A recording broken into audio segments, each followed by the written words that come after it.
छेकापनहुति गोपनीय अर्थ के खुलने पर अन्य बात कहकर छुपा लेना। यानी कोई जो अर्थ है वो उसको गोपनीय रखना चाहते हैं, लेकिन वो सामने उपस्थित हो रहा है और उसको छुपाने के लिए कोई दूसरी बात कहकर उसको छुपा लेना। आगे देखो, केतवापनहुति छल शब्दों के माध्यम से निषेध। अब इनका विस्तृत देखते हैं। शुद्धापनहुति अलंकार।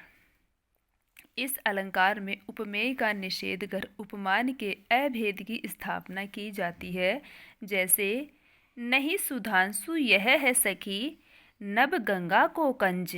अब एक सखी दूसरी सखी से कहती है कि हे सखी, यह चंद्रमा नहीं है, यह गंगा को कंज, नभ गंगा को गंज। नभ यानी आकाश रूपी गंगा का यह कमल है। अब है तो देखो वास्तव में चंद्रमा ही। ठीक है, चंद्रमा के बारे में दो सखी आपस में बात करती हुए एक सखी दूसरी सखी से कहती है कि जो तुम्हें दिख रहा है ना आकाश में, ये वास्तविक रूप में चंद्रमा नहीं है, ये तो आकाश रूपी गंगा में जो है कमल है।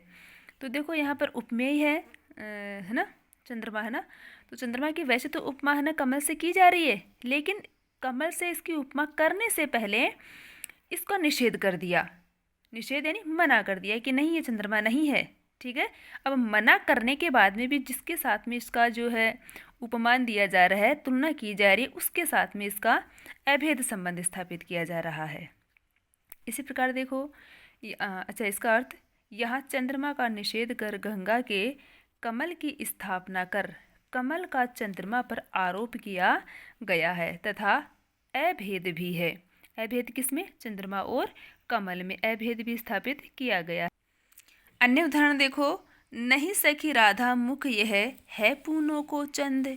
ये सखी, यह राधा का मुख नहीं है, यह तो पूनम का चांद है। तो राधा के मुख का निषेध करके राधा के मुख को ही पूनम के चांद से उपमा की गई है। बंधु न होय मोर यह काला, यह मेरा भाई नहीं है, यह तो मेरा काल अर्थात मेरी मृत्यु बनकर आया है। तो भाई है, तो भाई का निषेध करके बंधु नहीं है, ये क्या है? मेरा काल है, मेरी मृत्यु बनकर आया है। गोर शरीर श्यामो मन माही, कालकूट मय मुख पय मुख नाही। गोर शरीर, उसका शरीर तो गोरा है, श्यामो मन माही, लेकिन मन उसका जो है काला है। कालकूट यानी जहर, मुख पय मुख नाही, अमृत का मुख दूध के समान यह मुख नहीं है, यह तो जहर का मुख है। तो यह देखो, अपने को सीधा सीधा सा अर्थ अपने को इसका पता चल रहा है। क्या उपमेय निषेध कर रहा है, अपने को इसका अर्थ न खोजना नहीं पड़ रहा। तो शुद्ध आपनहुति, शुद्ध रूप से इसमें अपन होती है, यानी शुद्ध रूप से इसका निषेध किया गया है। आगे वाला देखो, हेतुआपनहुति, हेतु धन अपनहुति यानी कारण सहित निषेध करना। अब यहाँ पर तो देखो कोई कारण नहीं बताया गया है ना, यहाँ कोई कारण नहीं बताया गया है ना, यहाँ पर कारण बताया गया है। कैसे? जैसे अपन ने वो पीछे देखा था ना, पिछली कक्षा में देखा था, पिछली वीडियो में, क्या कि सखी ये जो तू जंगल, ये लाली देख रही है वो है ना आग नहीं, वो तो खिले हुए पलाश है। तो कारण है सामने उपस्थित है, लेकिन उसका निषेध किया जा रहा है।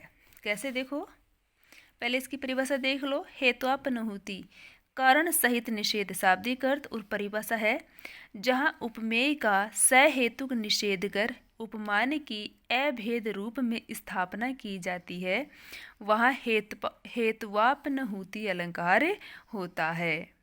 ठीक है, कारण के साथ में है ना उपमान का निषेध कर दिया जाता है।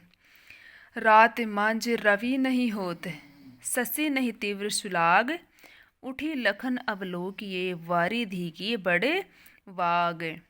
अब इसका अर्थ हो रहा है, रात के मध्य रवि नहीं होता और चंद्रमा भी इतनी तेजी से नहीं सुलगता। उठी लखन अवलोकिए, तब यह सब अनुमान करके है ना लखन उठकर देखता है, वारिधि की बड़वाग यानी समुद्र में आग लगी हुई है। अब ये समुद्र में आग कौन सी? जो हनुमान ने लंका में आग लगाई थी ना, वो लंका में लगी हुई आग लक्ष्मण को ऐसा लग रहा है कि समुद्र में ही आग लग गई है।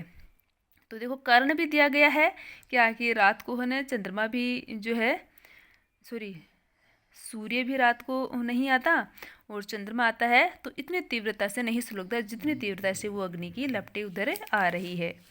ठीक है, तो कारण है और कारण का निषेध करके है ना उसका उपमा की गई है। शिव सरजा के कर लेस सोने, होए